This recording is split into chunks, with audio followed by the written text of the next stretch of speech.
After that ఆమెను మరింతగా ముందుకు తెచ్చుకున్నాడు. మీరు బాగా ఫాస్ట్గా ఉన్నారని అనిపించడంలే.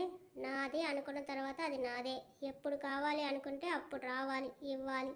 వైష్ణవి కళ్ళు బయటకు పొడుచుకుని వచ్చాయి. కిస్ చేసిన రోజే నాకు బౌల్డ్ అయ్యానని ఒప్పుకోవచ్చుగా. నేనా, నీకా అని నవ్వుతూ, నీలా నేను అంత వీక్ కాదులే. నోరు తెరుచుకుని మరీ నాకు సైట్ కొట్టడం చూడలేదనుకుంటున్నావా?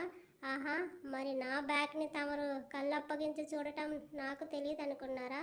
సో అన్నీ తెలిసే ఏమీ తెలియనట్లు ఫోజ్ కొడుతున్నావు. నేనేం ఫోజ్ కొట్టడం లేదు. మీరే ఫ్యార్లో పడిపోయి నన్ను ఏదో ఒకటి అంటూ ఏడిపిస్తున్నారు. డోర్ ఓపెన్ అవ్వడంతో దూరం జరిగి, మహి ఇకపై కూడా ఏడిపిస్తాను, రెడీగా ఉండని కార్ అన్లాక్ చేసి స్టీరింగ్ పట్టుకున్నాడు. పక్కనే కూర్చున్న వైష్ణవి ఫోన్ రింగ్ అయింది. ఎవరు? కార్ రోడ్డు మీదకి ఎక్కిస్తూ అడిగాడు. అమ్మ. క్యారియాన్ అంటూ కార్ స్పీడ్ పెంచాడు. సందీప్ ఆఫీస్. తమ కంపెనీలో పనిచేసిన వైష్ణవి మహిధర్తో కలిసి రావడం చూస్తూ అక్కడి రిసెప్షనిస్ట్ నుంచి స్టాఫ్ వరకు అంతా కళ్ళు నోరు అప్పగించి మరీ చూస్తున్నారు. మహిధర్ని చూస్తూ ఇక్కడికి ఎందుకు తీసుకొచ్చారు అంది వైష్ణవి. వాడు ప్రజెంట్ ఇక్కడే ఉన్నాడు అంటూ రిసెప్షన్లో సందీప్ని మీట్ అవ్వాలి అని చెప్పాడు. అస్సలు మహీని చూస్తూనే ఆ పాప హార్ట్ వశం తప్పడంతో, సార్ మీటింగ్లో ఉన్నారు సార్ అని వినయంగా బదిలిచ్చింది.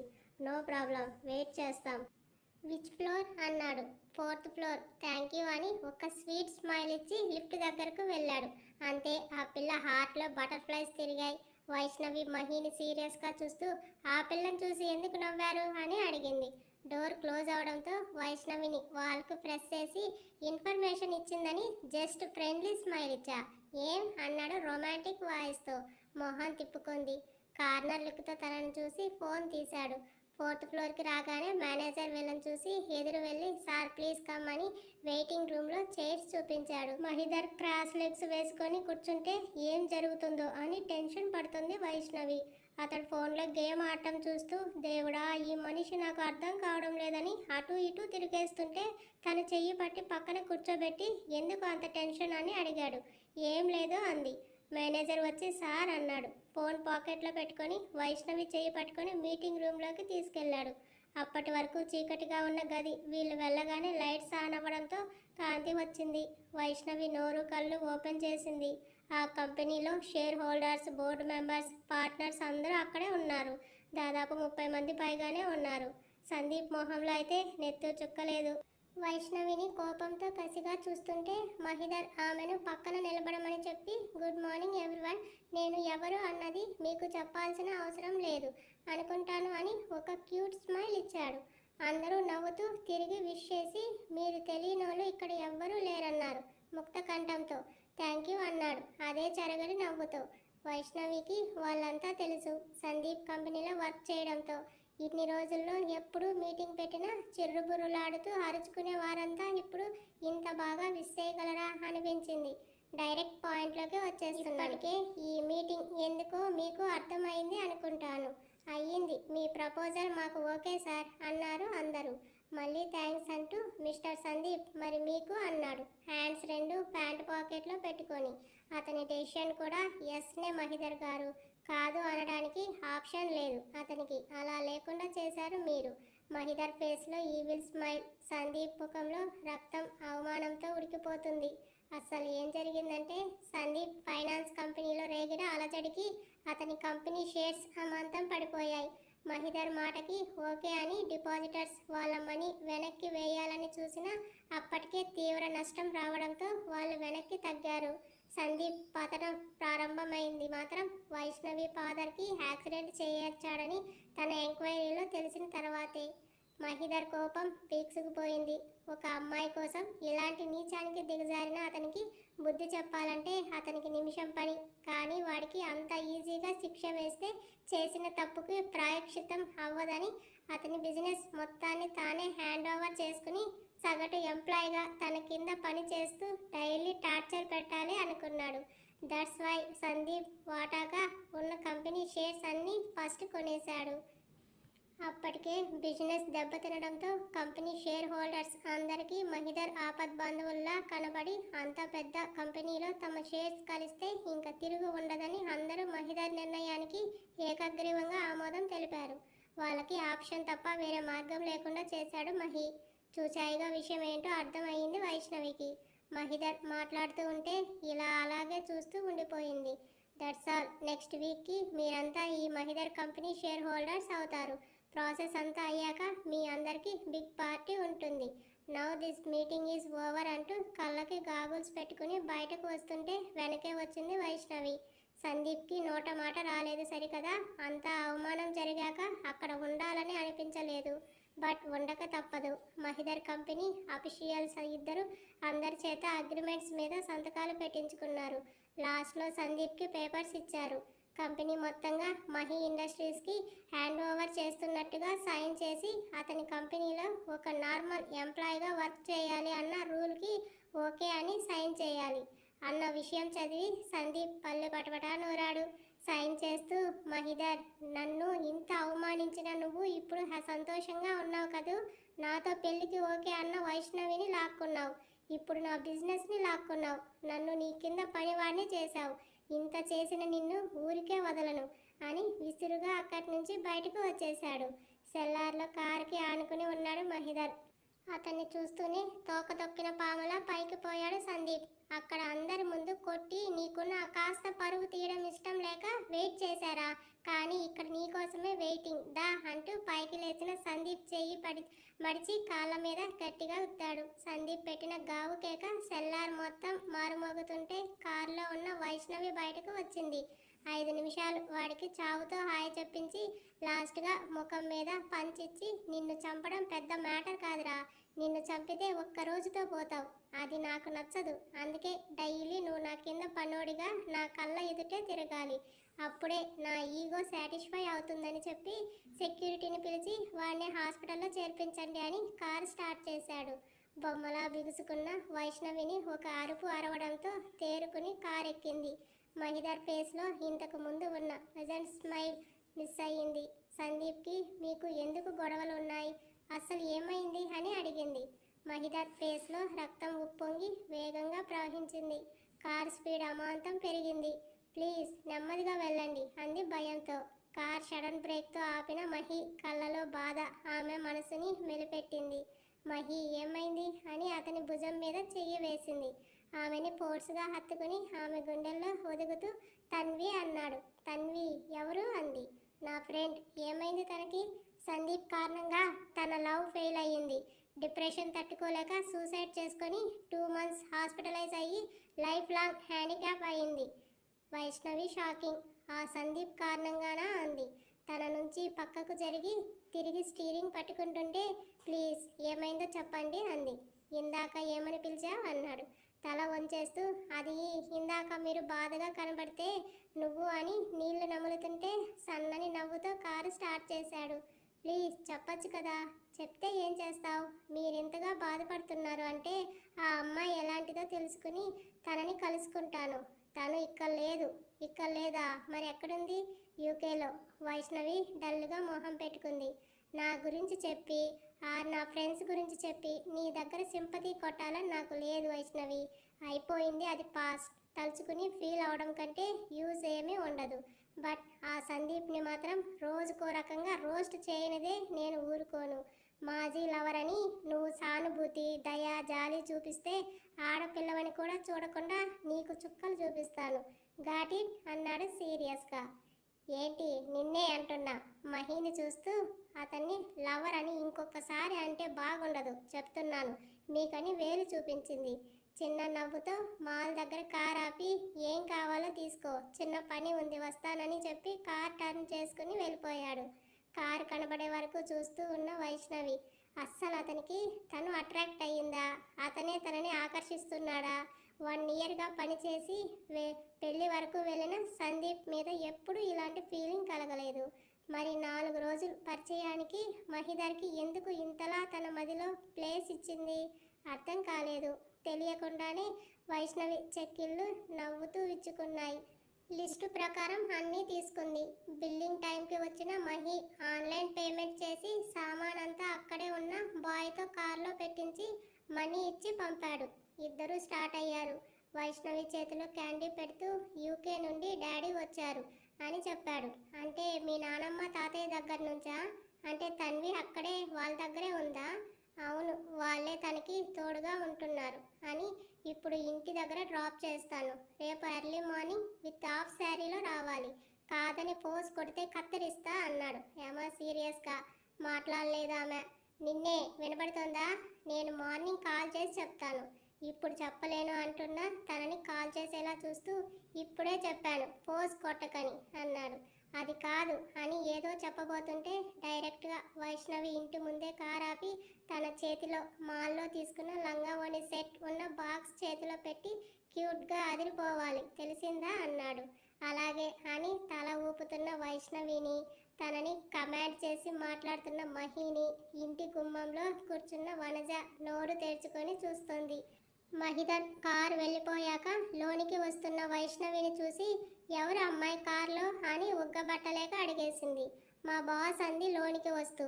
ఏంటి ఇవాళ త్వరగానే వచ్చావు? అప్పుడే పని అయిపోయిందా అంది వెటకారం నిండిన వాయిస్తో.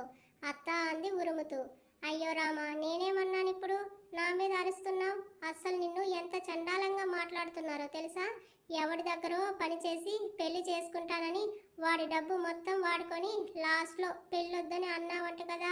4 రోజులు అయ్యిందో లేదో ఇంకొకరిని తగులుకున్నావని, అతనితో అంత దగ్గరగా మాట్లాడుతున్నావని వాళ్ళు వీళ్ళు అనుకుంటుంటే విన్నానులేమ్మా అంది మూది తిప్పుతూ. పని పాట లేని ఇంట్లో వాళ్ళు తెస్తే తిని కూర్చునే బాపతులకి లోకంలో కొదవ అత్త. అలాంటి వాళ్ళ మాటలు పట్టించుకుంటే మనం ముందుకు కదలనివ్వరు. ఏమనుకున్నా నాకు అనవసరం. కష్టం వస్తే ఆదుకునేవారు లేరు కానీ అతి పెద్దర వ్యవహారాలు చెప్పడానికి మాత్రం వస్తారని పక్కింటికి, ఎదురింటికి, వెనక ఇంటికి వినపడేలా గట్టిగా చెప్పి ఇంట్లోకి వెళ్ళిపోయింది. వనజాతో సహా పక్కన లేడీ బ్యాచ్ కూడా ఆ తిట్లు వినపడి మూతులు తిప్పుకుంటూ వైష్ణవిని ఇంకో 4 తిట్టుకుంటూ పోయారు. నెక్స్ట్ డే మార్నింగ్ మహి ఇంట్లో హోమానికి అన్నీ సిద్ధమయ్యాయి. ఇంటిల్లిపాది చీకటితో తలంటు స్నానాలు చేసి పట్టుబట్టలతో తయారై హోమానికి పూజారికి కావాల్సిన ఏర్పాట్లలో సహాయం చేస్తున్నారు. ఇంకో 4 బ్రాహ్మణులు, మొత్తం 5 మంది వచ్చారు. తెల్ల పచ్చ భుజం మీద కండువాతో హాల్లో ఏర్పాటు చేసిన హోమగుండం ఎదుట కూర్చుని హోమం ప్రారంభిస్తూ వైష్ణవి కోసం చూశాడు మహి. ఇంకా రాలేదు ఆమె. కొడుకునే గమనిస్తున్న జమున గారు వైష్ణవి ఇంకా రాలేదేంటని మాటి మాటికి గుమ్మం వైపు చూస్తుంటే ఎవరి కోసం జమున చూస్తున్నావు అని అడిగాడు వాళ్ళ ఆయన. అది మహి అంటున్న ఆమెతో, అమ్మ హోమం మొదలవుతుంది, ఇంకా మాట్లాడకుండా కూర్చోండి అని పూజారి చెప్పడంతో మౌనంగా ఉండిపోయారు. మధ్యాహ్నం వరకు ఎలాంటి ఆటంకం లేకుండా దిగ్విజయంగా హోమం పూర్తయింది. డ్రెస్ మార్చుకుని బయటకు వెళ్తున్న కొడుకుని చూస్తూ, మహి ఈ టైంలో ఎక్కడికి అన్నారు వాళ్ళ నాన్నగారు. ఇంపార్టెంట్ వర్క్ డాడీ అని కారు స్టార్ట్ చేశాడు. మహి ఆగు అంటున్న తల్లి మాట అతని చెవిని చేరనే లేదు. కారు కనుమరుగయ్యింది. ఏం జరుగుతుంది అని సీరియస్గా అడిగాడు జయదేవ్ గారు. ఏం జరగడం ఏంటండి అంది భర్త కోపాన్ని చూస్తూ. ఉదయం నుంచి చూస్తున్నాను. నువ్వు మాటి మాటికి గుమ్మం వైపు ఎవరి కోసమో చూడటం నేను గమనించలేదు అనుకుంటున్నావా? అసలు ఏం జరిగిందే అని గట్టిగా అడిగారు. అది వైష్ణవి అని మహి దగ్గర పిఏ. ఆ అమ్మాయిని రమ్మని చెప్పాను. నిన్న మొన్న తనే పనిలో నాకు హెల్ప్ చేసింది. ఇవాళ వస్తుందనుకుంటే రాలేదు, అందుకే చూశానండి అంది. మరి మహి వాడు ఎందుకు ఆ అమ్మాయి కోసం చూశాడు? తన పిఏ కదా, టైంకి రాలేదని చూసుంటాడు. పిఏ కోసం బాస్ వెయిట్ చేయడం ఏంటి? అది కూడా మహి ఒక అమ్మాయి కోసం వెయిట్ చేయడమే అన్నారు ఆశ్చర్యంగా. చిన్న నవ్వుతో అబ్బాయికి అమ్మాయి అంటే ఇష్టం ఉన్నట్టు ఉందండి అన్నారు. అది మరీ షాకింగ్ న్యూస్. మహి లవ్లో. ఏ శంకరా, ఇది నిజమా కళ అన్నారు భర్త ఎత్తి పొడుస్తుంటే. నా బిడ్డ అందానికి కొదవా, ఆ అమ్మాయిలు క్యూ కట్టాల్సిందే అంది గొప్పగా నవ్వుతూ. ఆ అందంలో నాకు భాగస్వామ్యం ఉందోయ్ అన్నారు అల్లరిగా ఆట పట్టిస్తూ. సర్లేండి, కాసేపు ఎత్తి పొడుస్తూ మళ్ళీ గొప్పగా చెప్పుకొని సంబరపడతారు కానీ మహి ఇంత కోపంగా వెళ్ళింది వైష్ణవి ఎందుకు రాలేదు చూడటానికి ఏమోనండి. మన వాడినే తన దగ్గరకు రప్పించుకుంటుంది అంటే ఆ అమ్మాయి ఎలాంటిదో అర్థమైంది కానీ ఎలా ఉంటుందో చూడాలనుంది. అయితే వెళ్ళి మనం కూడా చూద్దామా అంది నవ్వుతూ. ఆలస్యం దేనికి, పద అన్నారు హుషారుగా కారు తాళాలు తీసుకుంటూ. కానీ వాళ్ళ ఇల్లు ఎక్కడో నాకు తెలీదు అన్నారు ఆయన. నాకు తెలుసండి, మాటల మధ్యలో ఒక్కసారి వైష్ణవి చెప్పిందని అడ్రస్ చెప్పింది. ఇద్దరూ బయలుదేరి వెళ్ళారు. మహి కార్ వైష్ణవి ఇంటికి కాస్త దూరంలో ఆగింది. మాటి మాటికి అలా వెళ్ళడం వాళ్ళకి ఇబ్బంది పెట్టడం అవుతుందని ఆలోచించి ఎప్పుడు వైష్ణవి కోసం వెయిట్ చేసే ప్లేస్లో ఆగి కార్ దిగకుండానే ఫోన్ తీసి వైష్ణవి నంబర్కి కాల్ చేస్తూ ఆమె ఇంటి టెర్రస్ని చూస్తున్నాడు. కాల్ లిఫ్ట్ చేసింది. కోపంతో మహిదర్ మాట్లాడలేదు. అటు నుంచి వైష్ణవి వాయిస్ కూడా వినపడలేదు. కాసేపు నిశ్శబ్దం. తర్వాత మహీనే కోపం అణుస్తూ అడిగాడు, ఎక్కడున్నావు అని. ఇంట్లోనే అంది చిన్నమెల్లగా. దవడలు బిగిస్తూ బయటకు రా అని కాల్ కట్ చేశాడు. 2 నిమిషాలకి ఆమె వచ్చింది, కానీ అతను అన్నట్టు బయటకు కాదు, మేడ మెట్ల మీద దగ్గరికి. మహి ఫోన్ చేసి, ఏంటి చెప్పేది అర్థం కాలేదా? నన్ను చూసావు కదా, రా ఇక్కడికి, లేదంటే నేనే ఇంట్లోకి వస్తాను అన్నాడు యమ సీరియస్గా. నైటీతో ఉంది. దుప్పటా తీసుకొని వెళ్ళింది వీధి చివరికి. ఒకరిద్దరు ఆమెను చూసినా ఏ పాల ప్యాకెట్కో వెళ్తుందని అనుకున్నారు. వీధి మలుపు తిరిగి 10 అడుగులు వేసేసరికి కనబడ్డాడు. 6 అడుగుల అందగాడు. కార్కి ఆనుకొని అదే సీరియస్ ఫేస్తో, నిద్రకి అల్లుకున్న జడ మెస్సీగా మారితే అదో కొత్త అందాన్ని ఇచ్చింది. నైటీలో సైతం ముద్దుగా అనిపించింది వైష్ణవి అతని కళ్ళకి. అతనికి అడుగుల దూరంలోనే ఆగింది. ఎందుకు రాలేదు అడిగాడు సూటిగా చూస్తూ. రాకూడదు. ఎందుకు రాకూడదు? Ladies problems. You mean periods? But what happened to talking to me? Look here. తలెత్తి అతన్ని చూసింది. ముఖం మీద విభూది ఉంది. టీషర్ట్ జీన్స్లో ఉన్నాడు. క్యూట్గా అనిపించిన మొహం తిప్పుకుంది. వైషు గంభీరంగా పిలిచాడు. నేను ఇక్కడ ఎక్కువ టైం ఉంటే ఎవరైనా చూస్తే బాగోదు. మీరు వెళ్ళండి. ఫోన్ చేద్దామని అనుకున్నాను. పూజలో ఉంటారు. డిస్టర్బ్ చేయడం ఎందుకని చేయలేదు. ఆఫీస్కి వస్తాను, వెళ్ళండి అంది. ఆఫీస్కి అవసరం లేదు, కానీ 3 డేస్ లీవ్ తీసుకుని రెస్ట్ తీసుకో అన్నాడు దగ్గరికి వస్తూ. దూరంగా ఉండండి, హోమం చేసి ఇలా తాకకూడదు అంది వెనక్కి వెళ్తూ. ఓకే, నేను తన్వికి హెల్త్ బాగాలేదని కాల్ వచ్చింది, తన దగ్గరకు వెళ్తున్నా. 2 డేస్లో వస్తాను. నేను వచ్చాక నువ్వు ఆఫీస్కి రావాలి, ఓకేనా?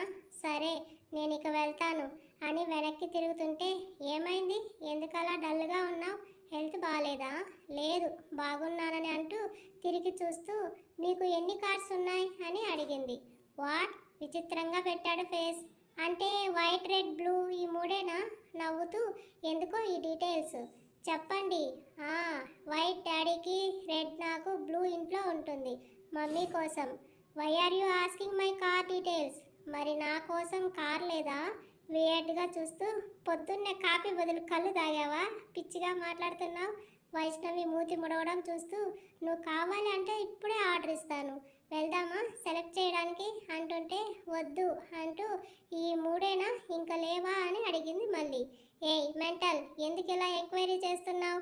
ఇప్పటికీ ఈ 3ఏ ఉన్నాయి. నేను మొన్నటి వరకు యూకేలో ఉండటంతో కార్ కలెక్షన్ తక్కువ, ఇంట్లో మంచి మోడల్స్ చూసి కొనాలి అన్నాడు. హోమం బాగా జరిగిందా? నువ్వు వచ్చి ఉంటే ఇంకా కలర్ఫుల్గా జరిగేది. మొహం అలకగా పెట్టాడు. అది పూజ, పార్టీ కాదు, కలర్ఫుల్గా ఎంజాయ్ చేయడానికి అంది. బట్ ఆఫీస్కి వచ్చే రోజు మాత్రం నువ్వు ఆ డ్రెస్లో రావాలి. నీతో చిన్న డేట్ ప్లాన్ చేశాను, నీకో విషయం చెప్పాలి అన్నాడు. ఏంటది? వచ్చాక చెప్తాను, కానీ అక్కడికి వెళ్ళాక కాల్ చేస్తాను. తన్వితో మాట్లాడు, తను నిన్ను చూడాలి అంటుంది. సరే, నువ్వు నిన్నట్లా లేవు, ఎందుకో ఏదో దాస్తున్నావు అనిపిస్తుంది. నేనేం దాస్తాను? ఏం లేదు, ఇక్కడ ఇలా ఎవరైనా చూస్తే బాగోదని టెన్షన్ పడుతున్నాను అంటూ, ఇంట్లో వర్క్స్ ఉన్నాయి, వెళ్తాను అంది. సూటిగా చూసి వెళ్ళు అన్నాడు. వెళ్ళిపోతున్న ఆమెని కనబడే వరకు చూసి కార్ స్టార్ట్ చేశాడు. వీళ్ళలా వెళ్ళేసరికి వచ్చారు జయదేవ్, జమున గారు.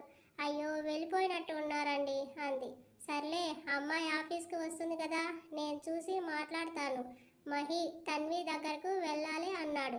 వాడు ఇంటికి వెళ్ళేసరికి లేకపోతే కోప్పడతాడు అంటూ ఇంటికి రిటర్న్ అయ్యారు. ఏదో ఆలోచిస్తూ కూర్చున్న వైష్ణవి ఫోన్ మోగింది. చూస్తే మహిదర్ నెంబర్. మాట్లాడాలి అనిపించక లిఫ్ట్ చేయలేదు. మరో 2 సార్లు చేశాడు, లిఫ్ట్ చేయలేదు.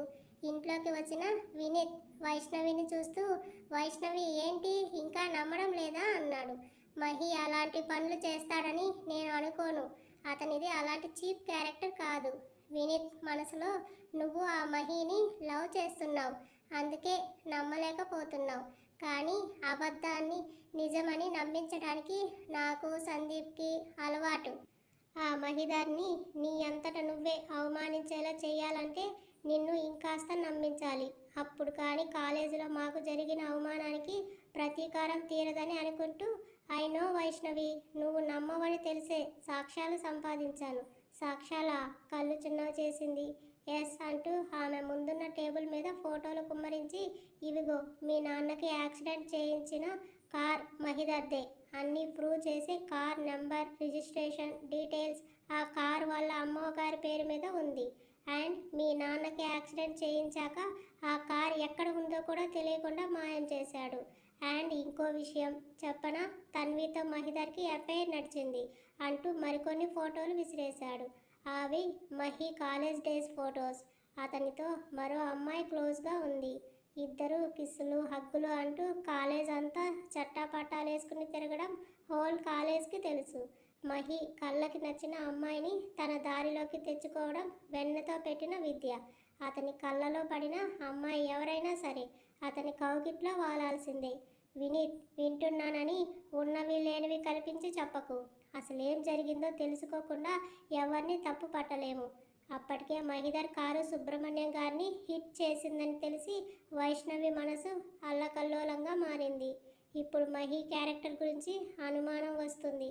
తన మనసులో చోటిచ్చిన వ్యక్తి ఇలాంటి పనులు చేశాడని తెలుస్తుంటే ఆమె మనసు అగ్నిలా దహించుకుపోతుంది.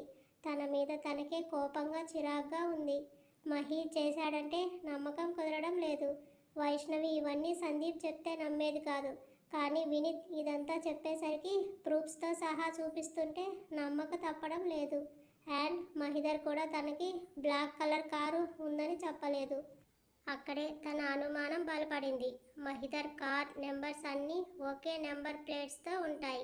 ఫ్యాన్సీ నెంబర్ కోసం ఎక్కువగా మనీ పే చేస్తే ఇలా రిజిస్ట్రేషన్ చేస్తారు. అది తనకి తెలుసు. ఇప్పుడు అదే తను మహిదర్ని డౌట్ పడేలా చేస్తుంది. బ్లాక్ కలర్ కార్కి ఉన్న నెంబర్ మహిదర్ మిగతా కార్స్కి ఉన్న నెంబర్ ఒకటే. అదే ఆమెను నిలవలేకుండా చేస్తుంది. మహి నుంచి మెసేజ్ వచ్చింది. కాల్ లిఫ్ట్ చేయకపోతే పరిణామాలు చాలా తీవ్రంగా ఉంటాయని. అతని బెదిరింపు ఆమెలోని ఆలోచనని అణిచి ఆవేశాన్ని తెచ్చి కాల్ లిఫ్ట్ చేసి, ఎందుకు ఊరికే ఫోన్ చేసి విసిగిస్తారు, అసలు నాకెందుకు కాల్ చేస్తున్నారు, నేనొక మిడిల్ క్లాస్ అమ్మాయిని కదా, నాతో మీకేంటి పని, వెళ్ళారుగా మీ ప్రేయసి దగ్గరకు హాయిగా ఎంజాయ్ చేసి రండి, ఇక్కడ నేను వెర్రి బాగులదాన్ని ఉన్నాను కదా, మీ భాగవతం తెలియక పిచ్చి దానిలా ఎదురు చూస్తూ ఉంటానని కాల్ కట్ చేసి ఫోన్ విసిరేసి కళ్ళలో కన్నింగ్ నవ్వు. అక్కడ జరిగేదంతా ఫోన్లో సందీప్కి లైవ్లో వినిపిస్తూనే ఉన్నాడు. సందీప్ ముఖంలో క్రూరమైన నవ్వు. మహిదార్, వైష్ణవి నీకు దక్కుతుంది అని అనుకున్నావా, నన్ను ఇలా ఎంప్లాయ్ చేస్తావా, ఇప్పుడు వచ్చింది అస్సలు మజా అని గట్టిగా నవ్వుకున్నాడు.